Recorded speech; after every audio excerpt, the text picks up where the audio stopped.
स्वागत है एक बार फिर और अब पहली खबर। तो दोस्तों कमर कस लीजिए क्योंकि स्नैकिंग की दुनिया में एक बड़ा धमाका होने वाला है और वो भी ऐसी जगह से जिसकी आपने कल्पना भी नहीं की होगी।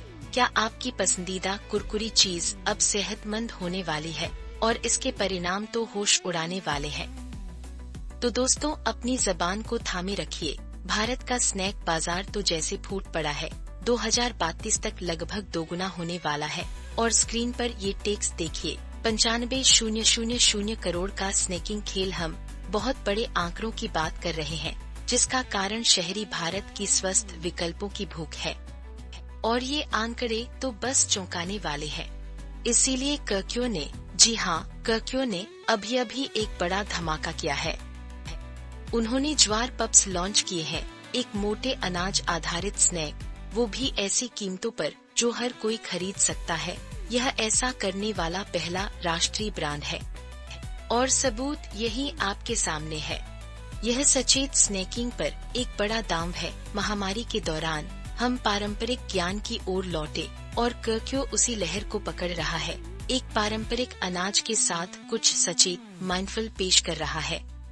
लेकिन सबसे मजेदार बात तो ये है कि वे कहते हैं कि यह उनकी मूल पहचान से अलग नहीं है, बस एक विविधता है। लेकिन क्या यह सच है?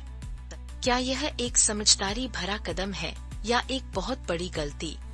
ये सिर्फ मोटे अनाज की बात नहीं है, यह पूरा स्वास्थ्य खाद्य बाजार 2026 तक $30 अरब तक पहुंच सकता है, जिसका लक्ष्य 15 से 35 वर्ष की आयु वर्ग है, जैसा कि आप यहाँ डेटा में देख सकते हैं। और हमारे पास इसके सबूत भी हैं। मखाना, जिसे सुपर फूड कहा जा रहा है, पहले से ही अरबों डॉलर का उद्योग बनने को तैयार है। सरकार भी इसका समर्थन कर रही है। सच कहूँ तो स्वस्थ स्नैकिंग अक्सर विरोधाभास लगता है, जब हमें अभी भी हमारे तले हुए नमकीन से प्यार है। हालांकि कर्क्यो जैसे बड़े ब्रांड इसमें हाथ आजमा रहे हैं, लेकिन कुछ विशेषज्ञों का कहना है कि बड़े बाजार की लालसा और बढ़ती मोटापे की दर के सामने इसका कोई असली महत्व नहीं है। तो दोस्तों, क्या यह हमारे स्नैक आयल का भविष्य है या सिर्फ एक छोटा साचन? क्या अब यही नया चलन है? इस पर आपकी क्या राय है? ठीक है, अब बढ़ते हैं हमारी अगली खबर की ओर। ठीक है दोस्तों, आपको इस पर यकीन नहीं होगा, जो बड़ा धमाका अभी हुआ है। चीन सालों की कड़ी बहस के बाद अपनी WTO रणनीति में एक बहुत बड़ा बदलाव कर रहा है। लेकिन क्या यह वाकई एक सुलह का संकेत है या यह एक और भी बड़े खेल की बस पहली चाल है? तो दोस्तों कमर कस लीजिए क्योंकि यह कहानी तो बस दिल दहला देने वाली है। तो खबर यह है, प्रधानमंत्री लाई क्यांग ने घोषणा की है कि चीन भविष्य की WTO वार्ताओं में विकासशील देशों के लिए विशेष रियायतें मांगना बंद कर देगा। यह कदम, जैसा कि आप देख सकते हैं, अमेरिका के साथ संभावित सुलह का संकेत देता है और यहाँ तक कि WTO महानिदेशक से भी प्रशंसा मिली है। लेकिन सबसे मजेदार बात तो ये है, स्क्रीन पर टेक्स्ट ओवरले देखिए। चीन अभी भी खुद को एक जिम्मेदार प्रमुख विकासशील देश बता रहा है, अभी भी उस दर्जे का दावा कर रहा है। तो असली कहानी क्या है? अब यह महत्वपूर्ण क्यों है? विकासशील राष्ट्र का दर्जा देशों को बहुत बड़े फायदे देता है। हम समझौतों को लागू करने के लिए लंबी समय सीमा और उच्च स्वीकार्य शुल्कों की बात कर रहे हैं और सबूत यही आपके सामने है। स्क्रीन पर टेक्स्ट देखिए, ये मुख्य फायदों को स्पष्ट रूप से बताता है। अमेरिका ने सालों से इस पर कड़ी आलोचना की है, इसे दुनिया की दूसरी सबसे बड़ी अर्थव्यवस्था के लिए अनुचित लाभ करार दिया है। राष्ट्रपति ट्रंप ने तो यहाँ तक कहा कि उन्होंने चीन के दावे को कभी स्वीकार नहीं किया है।